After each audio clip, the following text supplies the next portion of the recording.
नमस्कार। सहारा जागृति मंच की तरफ से मैं चीफ एडवाइज़र सिमरन आप सबके सामने मैं आपको बताना चाहूँगी कि सहारा जागृति मंच पिछले 2003 से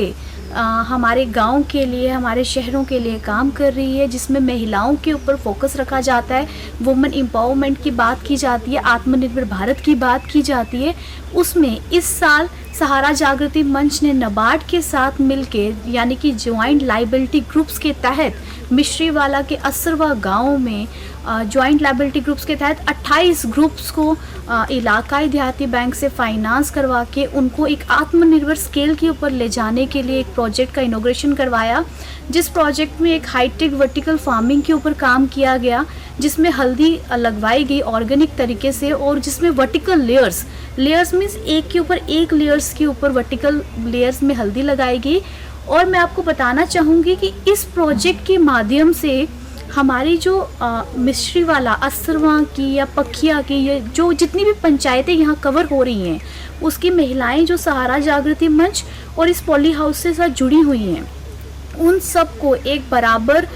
इसका प्रॉफिट मिलेगा। मैं आपको बताना चाहूँगी कि इस पॉली हाउस से जो हमारी ग्रुप के मेंबर्स हैं जिन्होंने इस पॉली हाउस में पार्टिसिपेट किया, उस पॉली हाउस का जो प्रॉफिट है वो हमारी सभी बहनों को इक्वल जाएगा। ये पॉली हाउस इस गांव की एक शोभा बढ़ाएगा। एक छोटी सी इस गांव के लिए छोटी सी एक योजना लाई गई सहारा जागृति मंच की तरफ से, जिसमें महिलाओं को अपने घर बैठे हुए एक सुविधा प्राप्त की जाएगी, उनको एक माध्यम इनकम का जनरेट होगा, जिसमें और ये साथ ही साथ जो महिलाएं इसके अंदर काम करेगी उनका अलग से एक रोजगार उत्पादन होगा, उनको अलग से एक इनकम जनरेट होगी। और ये मिश्रीवाला एक हमारा पहला प्रोजेक्ट था, जम्मू कश्मीर का पहला मॉडल था, इवन कि भारत सरकार का पहला मॉडल था जो महिलाओं के ऊपर बनाया गया। और मुझे खुशी है कि सहारा जागृति मंच ने ये उद्देश्य शुरू किया और तकरीबन इसी तरह हमने 100 पॉली हाउस के प्रोजेक्ट्स जो हैं पूरे जम्मू कश्मीर में लगाने हैं। मैं आप सबके माध्यम से ये कहना चाहूँगी अपनी सारी बहनों को, चाहे वो कश्मीर की हों,